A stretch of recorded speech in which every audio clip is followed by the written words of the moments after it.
The Eyes Have It by Philip K. Dick. It was quite by accident I discovered this incredible invasion of Earth by life forms from another planet. As yet, I haven't done anything about it. I can't think of anything to do. I wrote to the government, and they sent me back a pamphlet on repair and maintenance of framed houses. Anyhow, the whole thing is known. I am not the first to discover it. Maybe it's even under control. I was sitting in my easy chair, idly turning the pages of a paperback book that someone had left on the bus, when I came across the reference that put me on the trail. For a moment I didn't respond. It took some time for the full import to sink in. After I'd comprehended it, it seemed odd that I hadn't noticed it right away. The reference was clearly to a non-human species of incredible properties, not indigenous to Earth.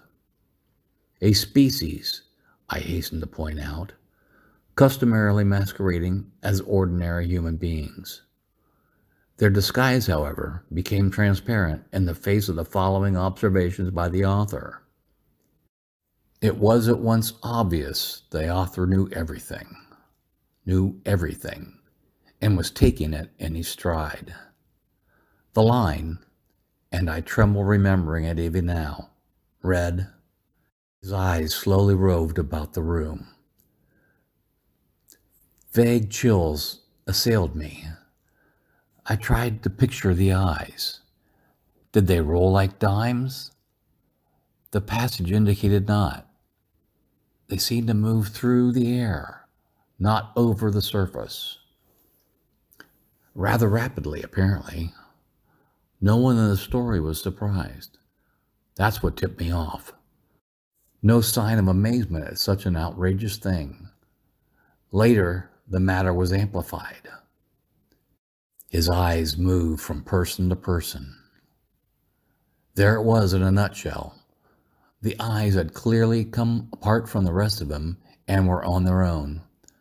My heart pounded and my breath choked in my windpipe. I'd stumbled on an accidental mention of a totally unfamiliar race, obviously non-terrestrial.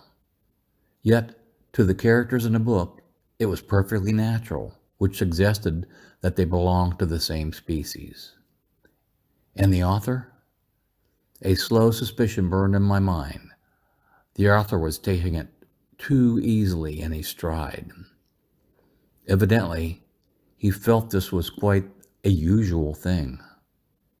He made absolutely no attempt to conceal this knowledge. The story continued. Presently, his eyes fastened on Julia.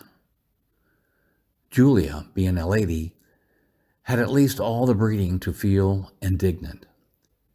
She is described as blushing and knitting her brows angrily. At this, I sighed with relief. They weren't all non-terrestrials. The narrative continues. Slowly, calmly, his eyes examined every inch of her. Great Scott! But here the girl turned and stomped off, and the matter ended. I lay back in my chair, gasping with horror. My wife and family regarded me in wonder. "What's wrong, dear?" my wife asked.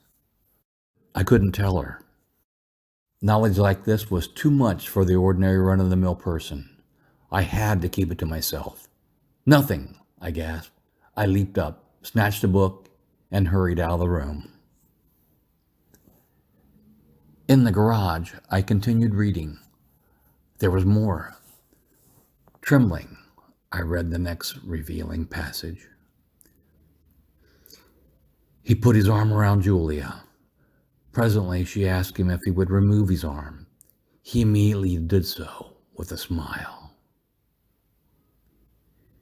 It's not said what was done with the arm after the fellow had removed it. Maybe it was left standing upright in the corner. Maybe it was thrown away. I don't care.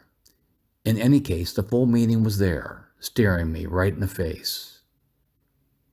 Here was a race of creatures capable of removing portions of their anatomy at will, eyes, arms, and maybe more, without batting an eyelash.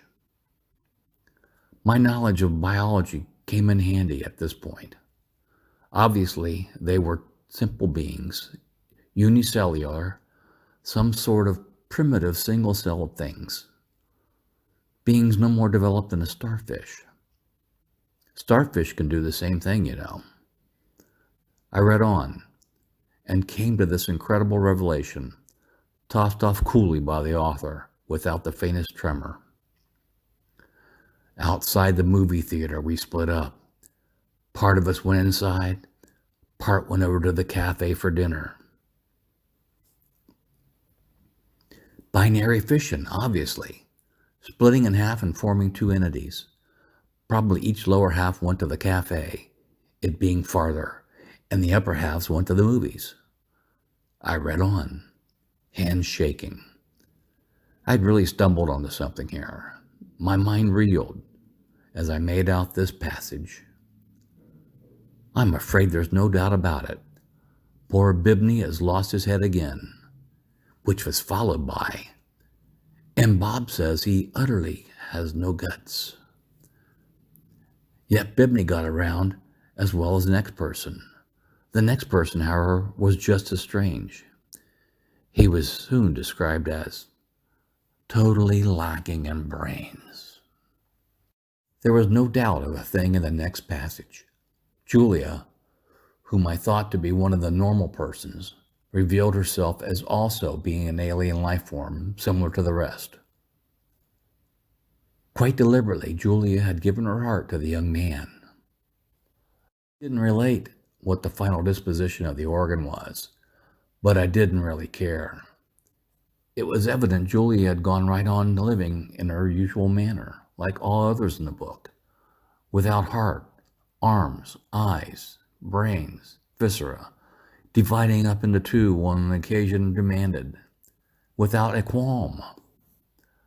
Thereupon she gave him her hand. I sickened. The rascal now had her hand as well as her heart. I shudder to think what he's done with them by this time. He took her arm.